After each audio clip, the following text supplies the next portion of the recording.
राधे राधे। हर हर महादेव। श्री पुराण पुरुषोत्तमाय नमः। श्री गणेशाय नमः। पिछले अध्यायों में आपने श्री शिव पुराण के महात्म्य के बारे में जाना और यह भी जाना कि किस तरह श्री शिव पुराण को सुनने और पालन करने वाले नियम हैं जिनका हमें पालन करना चाहिए। व्यास जी कहते हैं, जब गंगा और यमुना आपस में मिलती हैं और जो धर्म की दृष्टि से महान जगह है, उस परम पुण्यमयी प्रयाग में जहाँ से इंसान मरने के बाद सीधे ब्रह्मलोक को जाता है, उस जगह पर एक बार तेजस्वी और हमेशा सत्य बोलने वाले ऋषि मुनियों ने एक विशाल सम्मेलन किया जिसमें ज्ञान की चर्चा होनी थी। उस विशाल ज्ञान के सम्मेलन की बात जब पौराणिक शिरोमणि व्यास जी के शिष्य महामुनि सूत जी को हुई तो वह वहां ऋषि मुनियों के दर्शन की इच्छा से आ गई। जब सब ऋषि मुनियों ने सूत जी को आते हुए देखा तो सभी बहुत खुश हुए और उनका आदर सत्कार करने लगे और फिर बड़ी ही विनम्रता से हाथ जोड़कर उनसे कहने लगे, आप सब कुछ जानने वाले विद्वान हैं और आपका भाग्य भी बहुत बड़ा है। इसी अपने बड़े भाग्य के कारण आपने व्यास जी के मुंह से सभी पुराणों के बारे में जान लिया। आप तो समस्त कथाओं के भंडार हैं। जैसे समुद्र अपने अंदर अनेक रत्नों को रखता है, आप भी तीनों लोकों में भूत, वर्तमान और भविष्य और इसके अलावा भी कोई वस्तु है, आप उन सबको जानते हैं। यह हमारा भाग्य है कि आप यहाँ दर्शन करने के लिए आए हैं और इसी वजह से आप हमारा भी कल्याण होने वाला है, क्योंकि आपका आना निष्फल नहीं हो सकता। हमने इससे पहले भी आपसे अनेक ज्ञान की बातें सुनी हैं, परंतु अब तक हमें संतुष्टि नहीं हुई और हम उसे बार बार सुनना चाहते हैं। हे उत्तम बुद्धि वाले सूत जी, इस समय हमें एक ही बात सुननी है।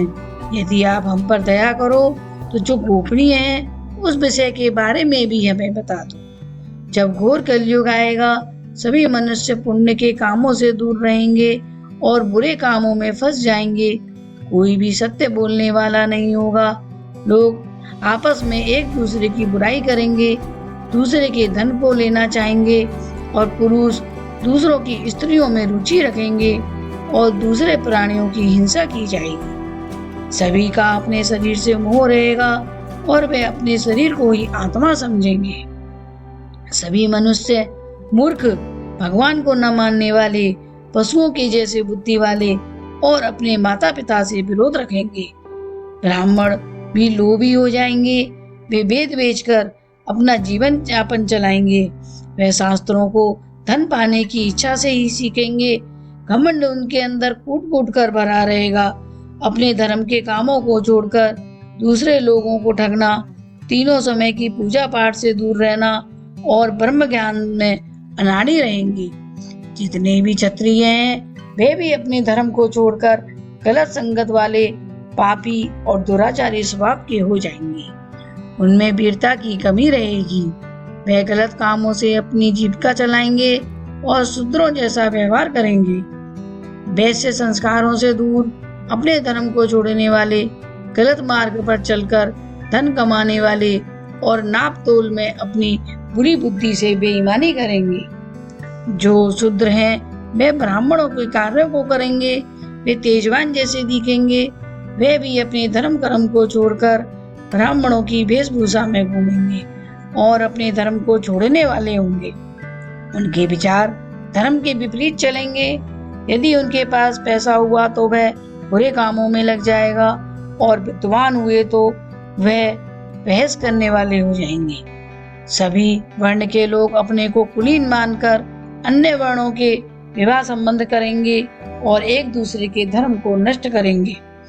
वे सभी अपनी अधिकार सीमा से बाहर जाकर ब्राह्मणों के कार्यों को करने वाले हो जाएंगे। कलयुग में स्त्रियां भी अपने सदाचार के आचरण से हटकर अपने पति का अपमान करने वाली और सास ससुर से विरोध रखने वाली हो जाएंगी। किसी से डर नहीं मानेंगी। बुरे भोजन को खाने और बनाने वाली होंगी।